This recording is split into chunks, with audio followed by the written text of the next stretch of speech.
యుద్ధ విరమణపై ట్రంప్‌కు ముందుగానే ఒక స్పష్టత ఉందని అనుకోవచ్చా సార్? లేకపోతే నిన్నటి వరకు కూడా ఆయన ఇరాన్‌కు సంబంధించి నాగరికతను అంతం చేస్తామని చెప్పిన ఆయన, ఈరోజు ఉదయం వేకువజాముకే చర్చలు జరిగాయి. 2 వారాల పాటు మేము తాత్కాలికంగా కూడా కాల్పులు రద్దు చేసుకుంటున్నామని ప్రకటించారు. దీన్ని ఏ విధంగా చూడొచ్చు సార్?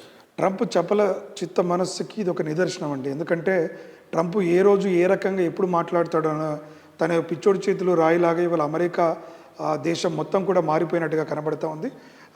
ఇక్కడ ప్రపంచ పౌరులే కాదు, అమెరికాలో ఉన్నటువంటి డెమోక్రటిక్స్ కావచ్చు, అక్కడ కూడా పెద్ద ఎత్తున నిరసనలు రావడానికి కూడా కారణం ఇలాంటి చపల చిత్త మనస్తత్వం కలిగినటువంటి అధ్యక్షుడి వల్లే జరిగింది. ఎందుకంటే రాత్రికి నాగరికతను అంతం చేస్తామని మళ్ళీ కొద్ది గంటల్లోనే మేము శాంతి ఒప్పందానికి ఒప్పందం చేసుకున్నాము, ఇరాన్తో 2 వారాల పాటు సీజ్ ఫైర్కు ఒప్పుకుంటున్నామని చెప్పడం, దాంట్లో కూడా చాలా ఇరాన్ మాత్రం ఎక్కడ తగ్గినట్టు పరిస్థితి కనపడట్లేదు. ఎందుకంటే మీరు చెప్పినట్లు ఈ తాత్కాలిక యుద్ధ విరమణకు సంబంధించి దారితీసిన పరిస్థితులు ఏమై ఉంటాయి సార్? ఏం జరిగింది అనుకోవచ్చు సార్? ఇటు ఇరాన్ మధ్య కానీ, ఇజ్రాయెల్ మధ్య కానీ, లేకపోతే అమెరికా తాత్కాలిక విరమణకు ఒప్పుకోవడంపై ఏం ఉంటుందని మీరు అనుకుంటున్నారు సార్?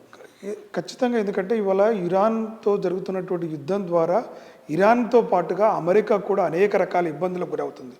అక్కడ డెమోక్రటిక్లు కూడా ప్రపంచ దేశంలో ఎప్పుడూ లేని వింత ధోరణికి కారణం ట్రంపే అనేటువంటి వాదన బలంగా చేరడం, అమెరికాలో కూడా నిరసనలు ఆకాశాన్ని అంటడం, ఇవన్నీ కూడా అమెరికా పైన ఒత్తిడిని పెంచాయని మనం భావించవచ్చు. అంతేకాకుండా ఒకవేళ అమెరికా గనక ఇరాన్ను అంతం చేస్తే మిగతా దేశాలకు కూడా అమెరికా పైన విరుచుకుపడే అవకాశం ఉంది.